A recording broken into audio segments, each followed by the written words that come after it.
their plan was, we don't have enough money, so we're going to give the creditors, we're going to lump together everybody, which is the depositors to the exchange, holders of Flex USD, and also the smart BCH users, because their bridge funds got mixed up into all that. We're going to give them back redemptions in this kind of weird, what they call composite, which is the recovery value tokens, which is like shares in their lawsuit against Roger Ver to try and get their money back. Some equity in CoinFlex, which is a bit questionable, because why do you want shares in an exchange that's already insolvent, and they're kind of forcing you into betting on them being able to turn the ship around without much ability to sort of redeem or get back your money, and some sort of unlocked balances. So they were originally, I think they already unlocked about 10% of people's funds. So if you had one Bitcoin Cash, you got back 10% of that. But maybe as part of this restructuring, I think you're maybe going to get back another 10% or something like that.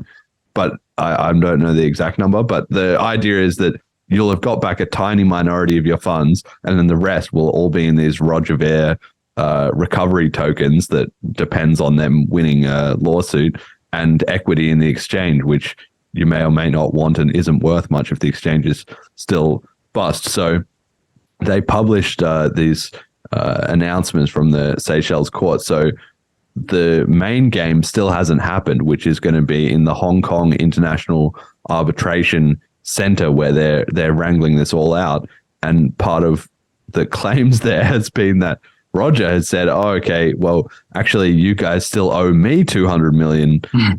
So CoinFlex themselves admits that even if they got back their 84 million, which was originally 47 million, but is now 84 million, even if they got that back, they would still be some ridiculous amount of millions, like still like 50 million plus in debt. They would still be screwed.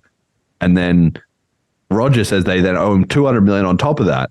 So they really, I don't know where they're going to get all the money. What seems for sure is that they've just taken away everyone's funds, and probably to the extent that people see some of it back, it's not really going to be very much. Is there any reason for hope here, or is everybody who's still waiting on their CoinFlex funds just kind of screwed?